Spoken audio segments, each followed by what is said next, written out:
કરમસદથી કેવડિયા સુધી રાષ્ટ્રીય પદયાત્રાનું વડોદરા ખાતે ભવ્ય આગમન સ્વાગત થશે।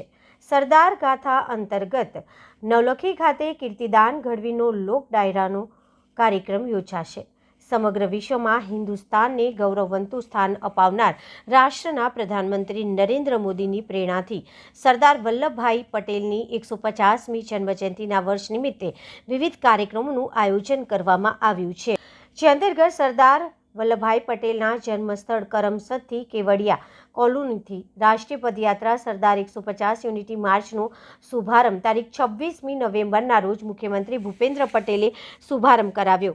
રાષ્ટ્રીય પદયાત્રા વડોદરા ખાતે તારીખ 28મી નવેમ્બરને શુક્રવારના રોજ વડોદરા જિલ્લાના સિંધરોડ ખાતેથી શહેરમાં પ્રવેશ થશે। ત્યારબાદ રાષ્ટ્રીય પદયાત્રા તારીખ 29મી નવેમ્બરને શનિવારના રોજ ગોત્રી સેવાસી ખાતેથી પ્રારંભ કરવામાં આવશે। રાષ્ટ્રીય પદયાત્રાના સંયોજક સાંસદ ડોક્ટર હેમાંગ જોશી, શહેર અધ્યક્ષ ડોક્ટર જયપ્રકાશ સોની, મંત્રી મનીષાબેન વકીલ, ગુજરાત વિધાનસભાના મુખ્ય દંડક બાલકૃષ્ણ શુક્લ, મેયર પિંકીબેન સોની, તમામ ધારાસભ્યો, કોર્પોરેશનના પદાધિકારીઓ વગેરે મોટી સંખ્યામાં જોડાશે। જવાનો દ્વારા પણ સ્વાગત થવાનું છે। લાલબાગ બ્રિજ ચડીને પછી શ્રેયસ સ્કૂલ ત્યાં પણ સ્થાનિક સમાજો સંસ્થાઓ દ્વારા સ્વાગત થશે। ત્યારબાદ ભવંસ વિદ્યાલયના જે ટ્રસ્ટીઓ છે, એમના સ્કૂલના વિદ્યાર્થીઓ, ત્યાંના પણ સામાજિક અને ધાર્મિક સંસ્થાઓ જોડાવાની છે।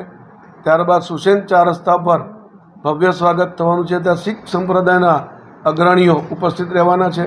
ત્યારબાદ મકરપુરા ગામ અને માણેજા જે 4 રસ્તા છે, ક્રોસિંગ છે, છેલ્લું સ્વાગત આપણું માણેજા ક્રોસિંગ પર રહેવાનું છે મહાનગરનું। ત્યારબાદ વડોદરા જિલ્લામાં યાત્રા પ્રવેશ કરશે જાંબુઆ ગામ, ત્યાં એક સ્કૂલ ખાતે એમનું રોકાણ છે, લંચ છે, ત્યાં સરદાર સભા છે અને પછી આગળનો કાર્યક્રમ વડોદરા જિલ્લામાં રહેવાનો છે। આ રીતે કુલ મળીને 2 દિવસ આ સંપૂર્ણ યાત્રા વડોદરા શહેરમાંથી પસાર થવાની છે। 2 જગ્યાએ સભાઓ છે, એક અટલાદરા સ્વામિનારાયણ મંદિર ખાતે અને નવલખી મેદાન ખાતે। નવલખી મેદાન ખાતે સાંસ્કૃતિક કાર્યક્રમ બહુ સારો આયોજિત થવાનો છે સરદાર સાહેબના જીવન પર।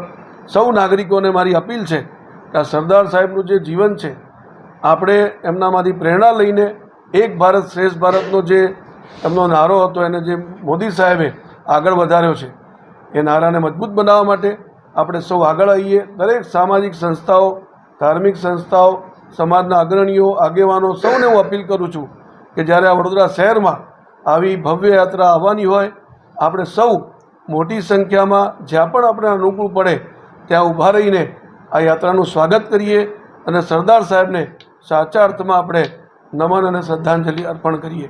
આજ સૌને નમ્ર વિનંતી છે